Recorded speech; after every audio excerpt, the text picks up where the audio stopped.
Hello दोस्तों, the success point 2.0 में आप सभी का वेलकम है। आज हम लोग एसएससी जीडी 2023-24 के लिए हिंदी से प्रैक्टिस सेट 3 करने वाले हैं।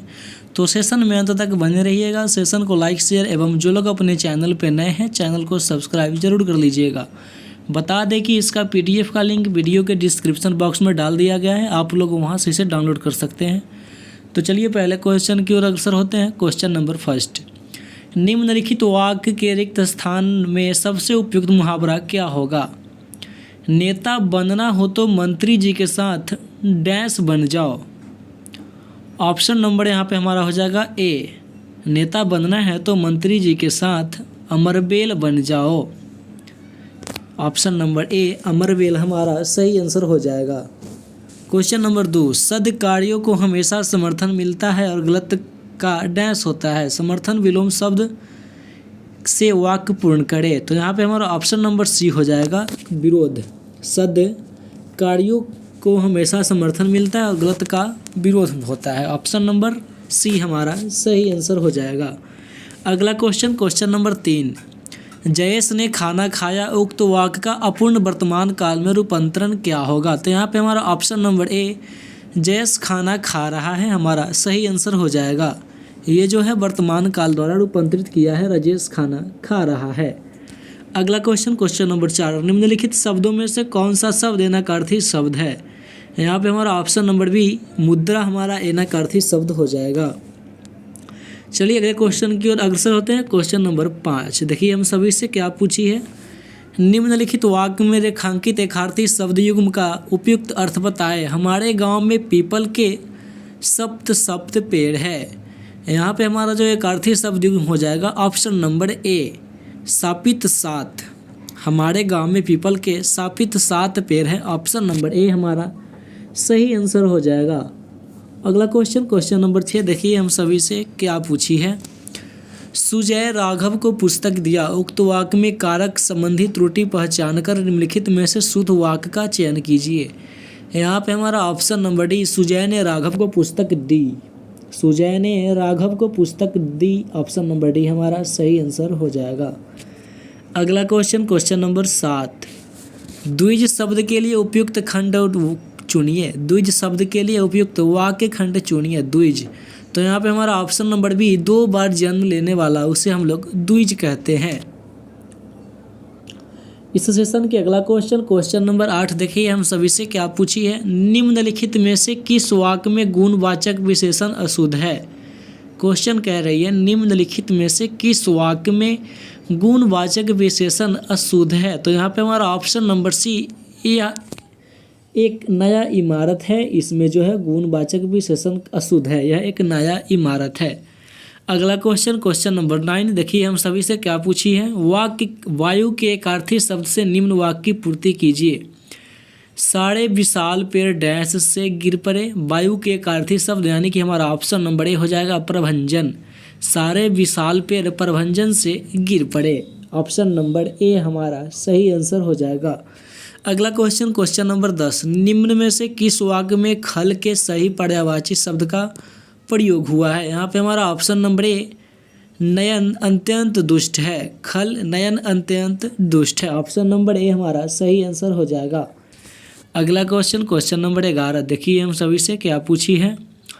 कर्म के आधार पर क्रिया के 2 भेद हैं, कौन कौन है? ऑप्शन नंबर ए, अकर्मक और सकर्मक। अकर्मक और सकर्मक कर्म के आधार पर क्रिया के 2 भेद हैं। अगला क्वेश्चन, क्वेश्चन नंबर 12, देखिए हम सभी से क्या पूछ रही है। मनुष्य को किसी के प्रति द्वेष नहीं रखना चाहिए। उक्त वाक्य में प्रयुक्त द्वेष के स्थान पर उसके समानार्थी शब्द का प्रयोग निम्न में से किस वाक्य में किया गया है? तो यहाँ पे हमारा ऑप्शन नंबर बी, मनुष्य को किसी के प्रति ईर्ष्या नहीं रखनी चाहिए। मनुष्य को किसी के प्रति ईर्ष्या नहीं रखना चाहिए। द्वेष के समानार्थी शब्द ईर्ष्या होगा। ऑप्शन नंबर बी हमारा सही आंसर हो जाएगा। चलिए इस सेशन के अगले क्वेश्चन, क्वेश्चन नंबर 13 की ओर हम लोग अग्रसर होते हैं। क्वेश्चन नंबर 13, देखिए हम सभी से क्या पूछी। निम्नलिखित विकल्पों में से कौन सा एक वाक्य मूल क्रिया विशेषण से संबंध नहीं रखता है? क्वेश्चन कह रही है निम्नलिखित विकल्पों में से कौन सा एक वाक्य मूल क्रिया विशेषण से संबंध नहीं रखता है? तो यहाँ पे हमारा ऑप्शन नंबर बी हो जाएगा, सीता खेलती कूदती रहती है। इसमें जो है क्रिया विशेषण से कोई संबंध नहीं रखता। सीता खेलती कूदती है, कैसी खेल रही है, जैसे अच्छी खेल रही है, गलत खेल रही है, तब उसमें विशेषता होता। इसमें तो केवल क्रिया है, इसमें विशेषण से संबंध बिल्कुल ही नहीं रखता। ऑप्शन नंबर बी हमारा सही आंसर हो जाएगा। अगला क्वेश्चन नंबर 14। रेखांकित अंश के स्थान पर सबसे उपयुक्त विकल्प दिए गए विकल्पों में से कौन सा है? तलवार एक उपयोगी अस्त्र है। तलवार एक उपयोगी अस्त्र है हमारा ऑप्शन नंबर ए शस्त्र। ऑप्शन नंबर ए शस्त्र हमारा सही आंसर हो जाएगा। तलवार एक उपयोगी शस्त्र है, ऑप्शन नंबर ए सही आंसर हो जाएगा। अगला क्वेश्चन नंबर 15। देखिए हम सभी से क्या पूछ रही है, निम्नलिखित में से शुद्ध वाक्य क्या है? तो चलिए एक एक करके सभी को पढ़ते हैं। गोपियाँ कृष्ण की रोह में आंखें बिछाई बैठी थी। रोह में नहीं, राह में होगी। गोपियाँ किशन की राह में आंखें बिछाए बैठी थी। सी ऑप्शन गोपियाँ कृष्ण की राह में आंखें बिठाकर बैठी थी। ऑप्शन नंबर डी गोपियाँ कृष्ण की राह में आंखें बिछाए बैठी थी। तो यहाँ पे हमारा सही आंसर हो जाएगा ऑप्शन नंबर डी गोपियाँ कृष्ण की राह में आंखें बिछाए बैठी थी। ऑप्शन नंबर डी हमारा सही आंसर हो जाएगा। चलिए अगला क्वेश्चन, अगला भी तो गद्यांश दिया हुआ है। निम्नलिखित गद्यांश के कुछ शब्दों को हटा दिया गया है। दिए गए विकल्पों की सहायता से रिक्त स्थानों की पूर्ति कीजिए। प्रत्येक संख्या के सबसे उपयुक्त विकल्प का चयन कीजिए। सच्चा मित्र एक डैश की तरह होता है। ऑप्शन नंबर ए यानी कि क्वेश्चन नंबर 16 सच्चा मित्र एक, ऑप्शन नंबर हमारा हो जाएगा डी सच्चा मित्र एक खजाने की तरह होता है। Option number D.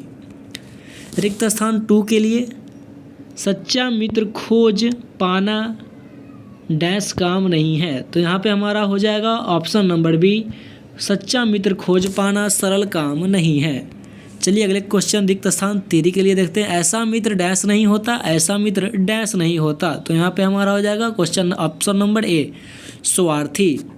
ऐसा मित्र स्वार्थी नहीं होता जिसे खोजना सरल नहीं हो और खजाने की तरह होता है। अगला रिक्त स्थान यानी कि रिक्त स्थान 4 के लिए उसे आपकी डैश से कोई मोह नहीं होता। उसे आपकी डैश से कोई मोह नहीं होता। ऑप्शन नंबर हमारा हो जाएगा बी उसे आपकी धन दौलत से कोई मोह नहीं होता। अगला क्वेश्चन नंबर 20 यानी कि रिक्त स्थान 5 के लिए ऑप्शन ढूंढनी है। वह अपने मित्र की डैश को किसी के सामने उजागर नहीं करता। वह अपने मित्र की कमजोरी को किसी के सामने उजागर नहीं करता। चलिए आशा करते हैं कि आप लोगों को काफ़ी कुछ सीखने को मिला होगा इस प्रैक्टिस सेशन 3 के लिए। 3 से आपको नीचे यहाँ पे उत्तरमाला दे दिया गया है। वीडियो के डिस्क्रिप्शन बॉक्स से आप लोग PDF डाउनलोड करके उत्तरमाला लेकर के मॉक टेस्ट लगा सकते हैं। तो चलिए वीडियो देखने के लिए धन्यवाद। जय हिंद, जय भारत।